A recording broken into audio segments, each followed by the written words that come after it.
வணக்கம். உங்க research notes அங்கங்க எழுதின பகுதிகள் எல்லாம் சிதறி கிடக்குதா?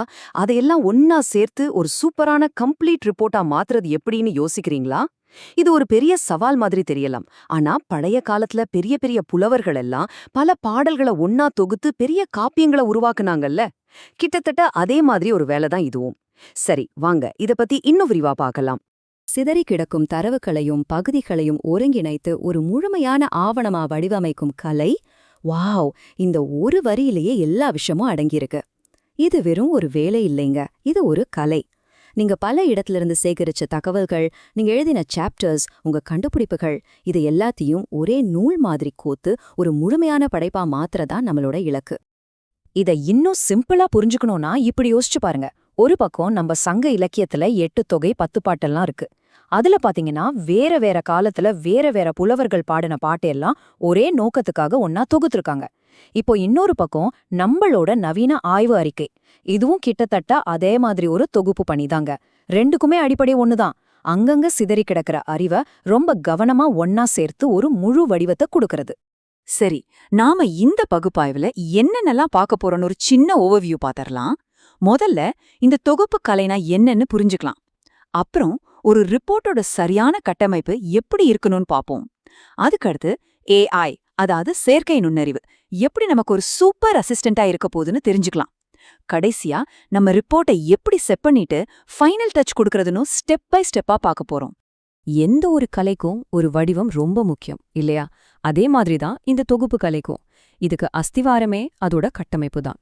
ஒரு அருமையான ரீசர்ச் ரிப்போர்ட்டுக்கு தெளிவான லாஜிக்கலான ஒரு ஸ்ட்ரக்சர் தான் பேக்போன். அதைத்தான் நாம இப்போ பார்க்க போறோம். ஒரு இன்டர்நேஷனல் ஸ்டாண்டர்ட்ல ரிசர்ச் ரிப்போர்ட் பண்ணணும்னா இந்த 12 பகுதிகளும் கண்டிப்பா இருக்கணும். டைட்டில் பேஜ்ல ஆரம்பிச்சு பின்னணைப்புகள்ல முடியிற இந்த வரிசை இருக்கு பாருங்க. இத படிக்கிறவங்களுக்கு ஒரு தெளிவான பாதையை காட்டி கொடுக்கும். இதுதான் ஒரு ப்ரொஃபஷனல் ரிப்போர்ட்டோட கட்டமைப்பு. இதுல எந்த மாற்றமும் இல்ல. இத நீங்க சரியா ஃபாலோ பண்ணீங்கன்னாலே உங்க ரிப்போர்ட்டோட நம்பகத்தன்மை பல மடங்கு கூடிடும், பாத்துக்கோங்க.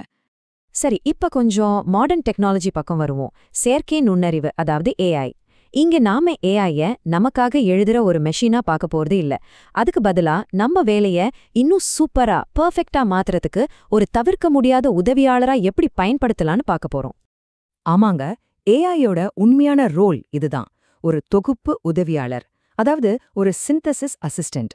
அதோட வேலை நீங்க, அதாவது ஆய்வாளர், எழுதுனதை செக் பண்றது, தப்புகளை திருத்துறது, அப்புறம் உங்க ஒர்க்கை அடுத்த லெவலுக்கு கொண்டு போறது. அங்கங்க சிதறி இருக்கிற பகுதிகளை எல்லாம் ஒன்னா சேர்த்து ரிப்போர்ட் முழுக்கும் ஒரே மாதிரி கன்சிஸ்டன்சி இருக்கா, ஸ்ட்ரக்சர் சரியா இருக்கான்னு செக் பண்றது தான் இதோட முக்கியமான வேலை. ஏஐயோட பெரிய ப்ளஸ் பாயிண்டே நமக்கு ரொம்ப போர் அடிக்கிற வேலைகளை அது ரொம்ப பெர்ஃபெக்ட்டா செஞ்சு முடிக்கும். நீங்களே யோசிச்சு பாருங்க, ஒரு 100 பக்க ரிப்போர்ட்ல ஃபாண்ட் சைஸ், ஸ்டைல், மேற்கோள் காட்டுற விதம் எல்லாம் ஒரே மாதிரி இருக்கான்னு கடைசி வரைக்கும் செக் பண்றது எவ்வளோ கஷ்டம். சில சமயம் நம்ம கண்ணுலேருந்து தப்பிடும். ஆனா ஏஐ இதையெல்லாம் சில நொடிகள்லயே செஞ்சு முடிச்சு நம்ம ரிப்போர்ட்டை ஒரு இன்டர்நேஷனல் ஸ்டாண்டர்ட்க்கு சேர்த்துக்க ரொம்பவே ஹெல்ப் பண்ணுது. ஓகே, தியரியே போதும். இப்ப பிராக்டிகலா இதை எப்படி செய்யறதுன்னு பார்க்கலாம் வாங்க. நம்மளோட ஃபைனல் டிராஃப்டை மெருகேத்த ஏஐயை எப்படி சரியா யூஸ் பண்றதுன்னு இப்ப பாப்போம். யோசிச்சு பாருங்க, ஒரு 100 பக்க ரிப்போர்ட்ல ஒரு சின்ன டீடைல் கூட மிஸ் ஆகாம எல்லாத்தையும் ஒரே மாதிரி கன்சிஸ்டன்டா எப்படி மெயின்டைன் பண்ணுவீங்க? இது எல்லா ரிசர்ச்சரும் ஃபேஸ் பண்ற ஒரு பெரிய சவால். நம்ம கண்ணுக்கு தப்பி போற சின்ன சின்ன தவறுகளை கூட கண்டுபிடிக்கிறதுக்கு ஏஐ ஒரு பெர்ஃபெக்ட்டான சொல்யூஷன். ஏஐய வச்சு உங்க ரிப்போர்ட்டை பெர்ஃபெக்ட் ஆக்கிறதுக்கு இந்த 4 சிம்பிள் ஸ்டெப்ஸை ஃபாலோ பண்ணா போதும். முதல்ல உங்க முழு ரிப்போர்ட்டையும் வேர்ட் ஃபைலாவோ இல்ல பிடிஎஃபாவோ ChatGPT+ இல்லாட்டி கிளாட் மாதிரி ஒரு ஏஐ பிளாட்ஃபார்ம்ல அப்லோட் பண்ணுங்க. ஏன் இந்த 2ன்னா இதுங்க பெரிய ஃபைல்ஸ் எல்லாம் ஈஸியா ஹேண்டில் பண்ணும். ரெண்டாவது, ரொம்ப குறிப்பான ஒரு ப்ராம்ப்ட், அதாவது ஒரு கமாண்ட் கொடுத்து ரிப்போர்ட்டோட ஸ்ட்ரக்சர், கன்சிஸ்டன்சி இதையெல்லாம் செக் பண்ண சொல்லுங்க. மூணாவது, ஏஐ கொடுக்கிற பரிந்துரைகளை கவனமா படிச்சு பார்த்துட்டு எது சரியோ அந்த மாற்றங்களை உங்க டாக்குமெண்ட்ல பண்ணுங்க.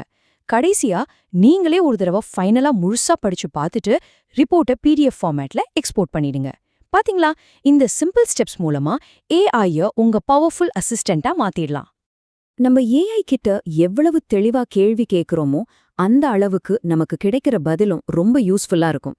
சும்மா செக் பண்ணுன்னு சொல்றதுக்கு பதிலா ரொம்ப குறிப்பா கட்டமைப்பு சரியா இருக்கா, டைட்டில், ஆப்ஸ்ட்ராக்ட் எல்லாம் சரியான வரிசையில இருக்கா, ரிப்போர்ட் முழுக்க அகாடமிக் டோன் ஒரே மாதிரி மெயின்டைன் ஆகுதா, நான் கட்டுரையில யூஸ் பண்ணின எல்லா மேற்கோள்களும் கடைசி லிஸ்ட்ல இருக்கா, இப்படி ஸ்பெசிஃபிக்கா கேளுங்க. அப்போதான் உங்களுக்கு துல்லியமான உருப்படியான ஃபீட்பேக் கிடைக்கும். அடுத்து ஒரு சூப்பரான டிப். பல பேருக்கு ரொம்ப கடுப்பான வேலை இந்த டேபிள் ஆஃப் கண்டென்ட்ஸ், அதாவது பொருளடக்கம் ரெடி பண்றது.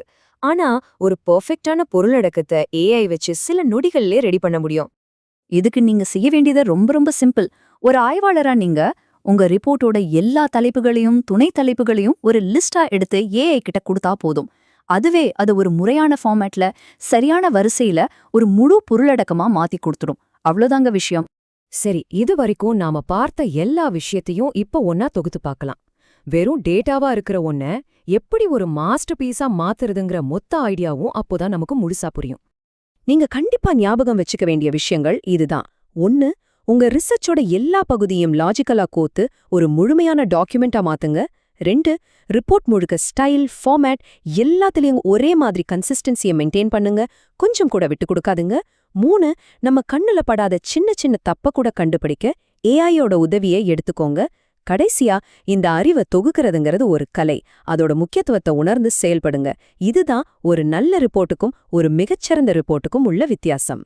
கடைசியா இந்த ஒரு அருமையான உருவகத்தோட முடிச்சுக்கலாம். ஏஐய வச்சு உங்க ரிப்போர்ட்டை செட் பண்ணிடுறது ஒரு சிற்பி ஒரு சிலைய செதுக்கி பாலிஷ் பண்ற மாதிரி. நீங்க உருவாக்குற கல்விசார் படைப்புகள்ல அந்த கலை நயத்தோட துல்லியத்தை கொண்டு வர ஏஐ ஒரு அற்புதமான கருவி. இப்ப சொல்லுங்க, நீங்க கத்துக்கிட்ட இந்த டெக்னிக்ஸ் எல்லாம் வச்சு உங்களோட அடுத்த ரீசர்ச்ச ஒரு தலை சிறந்த சிற்பமா செதுக்க நீங்க ரெடியா?